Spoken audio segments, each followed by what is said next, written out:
Hey, Ryan here, and I'm here at our property in Palm City, Florida. We call it Pinecrest Sovereignty, or Pine. We're trying to figure out a name for it actually. Pinecrest, for sure, because we got so many pines around here. I don't know if you can see in the back. You can probably see some of the pines over there. But anyway, I'm here to talk about syntropic permaculture strategies, just to kind of show you what we've done. We learned a lot from a buddy of mine named Gabriel from the farms. He's out in Loxahatchee. I think his farm is called Syntropic or Syntropy Farms or something like that, which would make sense, obviously.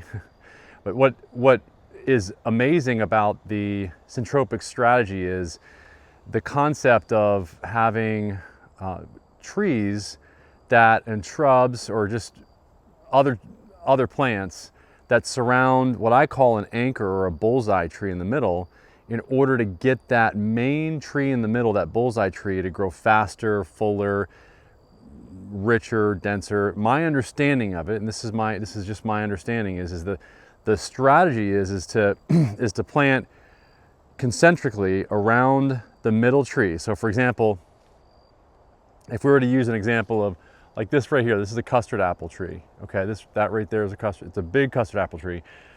Before we planted that tree, I didn't know about syntropy. So what I'm doing is with plants, with little trees like this, or little plants like this papaya tree, you can see there's these little stakes in the ground. These are to propagate other support trees like, well, here we're using cassava in order to, the reason why we usually start with, and this is what Gabriel told me, and I think it makes complete sense, is cassava on the first ring around it, is because it's a little bit more brittle. And so the cassava and that anchor tree are both protected by the other support trees that are concentrically around the bullseye tree and that first ring of plants that are around the center bullseye tree. So in this situation, we've got a papaya tree, and then I've got about, here you can kind of see, I've got 1, 2, 3, 4 little stakes in the ground. It doesn't have to be perfect, doesn't have to be like, it's just, the concept is to get those roots to be touching, so that, my understanding is, so that the nutrients can be transferred when you cut the trees back, not the bullseye tree, but the support trees back that surround that bullseye tree. What happens is there's nutrients that are sent when those surrounding support trees are cut back, and you use the cuttings as chop and drop for the middle, so that you get two different ways that you're actually feeding and supporting that middle tree. Number one, you're getting those nutrients to be transferred from the roots, from the outside supporting trees inward to that bullseye or center tree or anchor tree that you're trying to really get to grow. And you're also taking all of that nitrogen fertilizer from the green matter that you're taking, that you're chopping, and you're dropping it at the base of that anchor tree. This is one of the easiest ways and the fastest ways to actually get things to grow quickly and to get the soil to grow quickly in a permaculture food forest scenario. So what I'm doing, and what we did originally, is we planted trees in rows, and now what we're doing is we're going back, and I'm taking the original cuttings that are now fully grown support trees like cassava and Mexican sunflower and Mombasa. I don't know if you can see the Mombasa grass right here. That's Mombasa grass, and it's already going to seed. And we just got all that Mombasa right there, that grass just came from one cutting that was about this big from Gabriel about 4 months ago, and it's already propagated into 15 to 20 different, 10-foot grasses, and that'll probably quadruple now that it's got some roots below it. it'll just take off. And now it's going to seed, so this whole area is probably going to be filled with Mombasa grass, which is great because that's another nitrogen fixer along with this Mexican sunflower. And what I do with the Mexican sunflower is really simple. I just I just go like this. I just go right, and then I take all the green leaves, the nitrogen, and I put it right at the base of the support trees. Here's another support tree, here's a papaya, and I put it right at the base down there of that tree to fertilize it. That's the chop and drop that I do.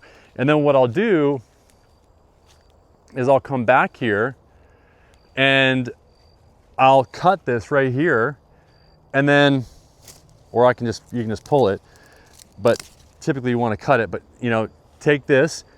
You typically want it to be a little bit thicker than this, but I'll put it concentrically right around the base, just like that.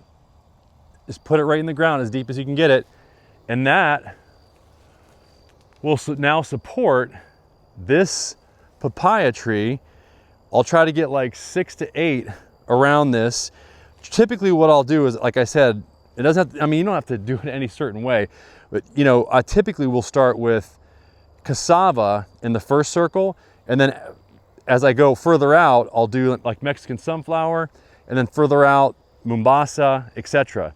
Eventually, all these trees, all these anchor trees like this papaya, or that mango tree right there, all these trees, even this fully grown, or like large custard apple tree, I will surround with other support trees in order to get that amazing benefit, nitrogen benefit from the Mexican sunflower, cassava, Mombasa, etc.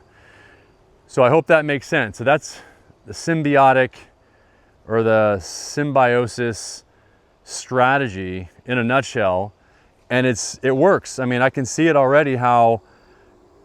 And here's the other thing that I do is when I plant something, like let's say that cassava over there, you noticed I had a ring around it of really good dirt, of good, amazing, not just mulch, but compost. So we actually paid to have dirt brought in order to surround these trees. And what I do is I create, like, you don't want that dirt to go right at the base of the tree. You want to have you want to have the base of the tree clean so that you don't get any root rot. But basically what I do is I create a really rich donut of dirt around all the trees that I have in order to be able to put that first circle, concentric circle of whether it's cassava, Mexican sunflower, whatever. So it's got so those support trees, when I propagate them and I put those sticks in the ground in that circle, it's got something really rich to grow into, not just sand. That's the beginning of having an amazing start to that bullseye concentric circle, that symbiotic or symbiosis relationship that you get from the support trees around that center tree. And even though you cut these trees back, obviously they grow back, and you just keep getting fertilizer. You just keep getting that nitrogen from the leaves. You just keep stripping the leaves off from the, either the cassava or the Mexican sunflower, or you just chop the Mombasa grass here, put it right at the base. That's your nitrogen. That's just free fertilizer. It's just absolutely free. It's better than anything else that you could possibly get. And what I do, and what's cool about it is when you do the donut, you have this indentation at the bottom here. Almost, you create this basically like a natural area where, I don't know if you can see that. You create you see how it kind of slopes down? You create a natural, like almost bowl area where the water sits. And what ends up happening is it breaks the leaves down even more into the nitrogen components, and then allows it to seep into the root system, is what I find. So you create that really rich, like, bowl of nutrients, basically, at the base of the tree, around where the roots are, try to keep it around the, around the drip line or within the drip line, but basically that's where the roots, that's how far the roots go out. And yeah, I mean, that's really the basis of an amazing support system that will allow you to have years and years of growth and amazing,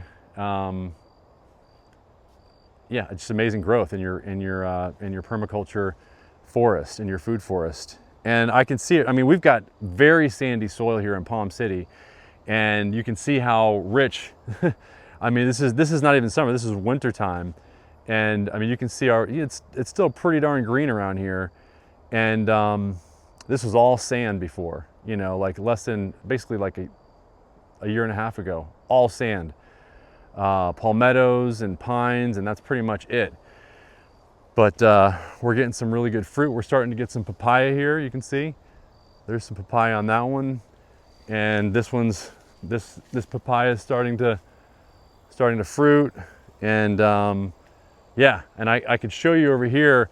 I mean, over there you got Mexican sunflowers that are about 10 foot tall, and I just chop those and I take the cuttings, and that's what I'm using to put around all the trees that are already established around here, in order to create those concentric circles to support that center tree.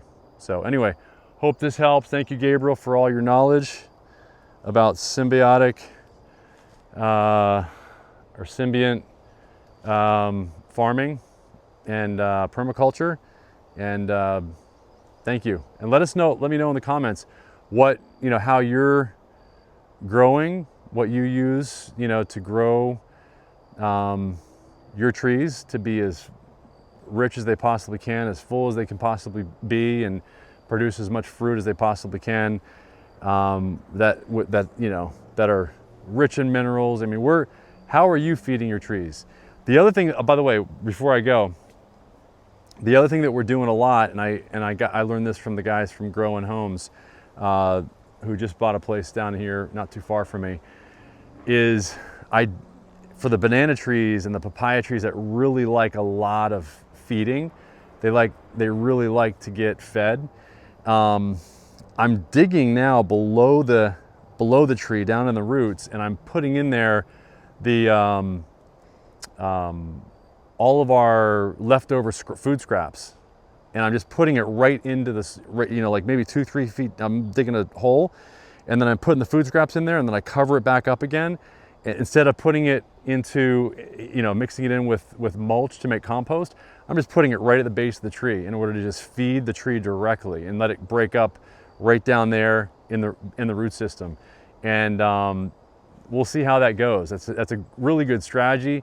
It skips a step so that you just basically just put those nutrients right into the tree very quickly, very easily. So thanks, guys. Let me know if you got any questions, and love to know how you're doing what you do. Thanks.